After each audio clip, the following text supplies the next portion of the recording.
स्वागत छ साथीहरु, यो अर्को नयाँ भिडियोमा। आजको भिडियोमा म तपाईहरुलाई हाम्रो मोबाइलमा कनेक्सन भएको वाइफाई को पासवर्ड हामीले कसरी सजिलैसँग हेर्न सक्छौं र पत्ता लगाउन सक्छौं, साथै त्यो वाइफाई लाई चाहिँ हामीले अर्को फोनमा डाइरेक्टली कसरी कनेक्ट गर्न सकिन्छ त्यो सम्बन्धी डिटेलमा जानकारी गराउँदै छु। किनकि अहिलेको समय प्रविधिको व्यक्तिले वाइफाई युज गरिरहनु भएको छ, इन्टरनेटको युज गरिरहनु भएको छ, पढ्ने लेख्ने सिक्ने कुराहरु पनि तपाईले अनलाइनमै गरिरहनु भएको छ।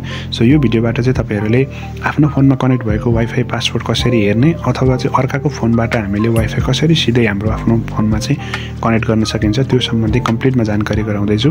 त्यसैले भिडियोलाई अन्तिमसम्म हेर्नु होला र नयाँ हुनुहुन्छ, पहिलो पटक भिडियो हेर्दै हुनुहुन्छ र यस्तै महत्त्वपूर्ण भिडियोहरुको लागि ट्युब आइडिया युट्युब च्यानललाई सब्स्क्राइब गरेर अल नोटिफिकेसनमा अन गर्नु होला। र म अब तपाईहरुलाई भिडियो सुरु गर्न र अब म तपाईहरुलाई स्टेप बाइ स्टेप सबै कुराहरु सिकाउँदै छु, अन्तिमसम्म हेर्नु होला। त्यसको लागि तपाईले सबैभन्दा पहिले आफ्नो वाइफाई को कनेक्सनमा क्लिक गर्नु होला र कनेक्सनमा क्लिक गरेपछि तपाईले यस्तो खालको यहाँनेरि चाहिँ कनेक्ट भएको ट्याप टु शेयर पासवर्ड भनेकोमा यहाँ तपाईले एरो जस्तो अप्सन उतापट्टि फर्केको देख्नु भएको छ। तपाईले यहाँ क्लिक गर्नुभयो भने तपाईले वाइफाई को डिटेलहरु देख्नुहुनेछ। तर यसरी हामीले गर्न सक्दैनौं। त्यसको लागि तपाईले यो कनेक्सन भएको वाइफाईमै ट्याप गर्नु होला। ट्याप गरेपछि चाहिँ यस्तो खालको तपाईहरुको क्यूआर स्क्यानर देखाउँछ।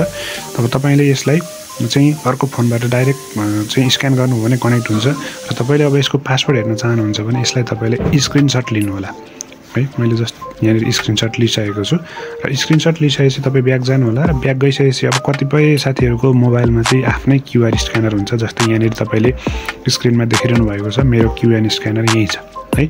जस्तै मैले यहाँ क्लिक गरे भने स्क्यानरमा जान्छु, त्यसपछि म यहाँ ग्यालरी सेलेक्ट गर्छु र म यहाँ क्यूआरमा क्लिक गरे भने अब मेरो वाइफाई को पासवर्ड चाहिँ यहाँ सजिलैसँग देख्न सकिन्छ। सो यसरी तपाईले हेर्न सक्नुहुन्छ। तर यदि तपाईहरुसँग चाहिँ आफ्नै फोनमा क्यूआर छैन भने तपाई चाहिँ आफ्नो मोबाइलको प्ले स्टोरमा जानुस् र प्ले स्टोरमा गएर तपाईले सर्च गर्नुस् यहाँ चाहिँ क्यूआर कोड स्क्यानर भन्ने तपाईले यो एउटा देख्नुहुनेछ।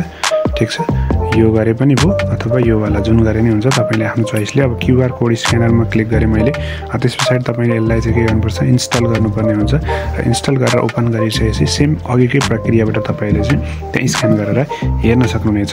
अब तपाईले यहाँ कनेक्सन भएको जुन यो वाइफाई छ, यो वाइफाईलाई तपाईले अर्को फोनमा कनेक्ट गर्नको लागि सजिलो छ। यसमै ट्याप गर्नुस्, यसरी क्यूआर देखाउँछ। तपाई अर्को नयाँ फोन लिनुस्, एक्स्ट्रा फोन लिनुस्, त्यो फोनले यहाँ तपाईले सजिलैसँग स्क्यान गरेपछि तपाईको चाहिँ वाइफाई अर्को फोनमा कनेक्ट अटोमेटिक भइहाल्छ। भनेको तपाईले चाहिँ अब पासवर्ड टाइप गरिराख्नु परेन हैन, सजिलैसँग छिटो तरिकाले चाहिँ यसरी पासवर्डलाई शेयर गर्न सक्नुहुनेछ।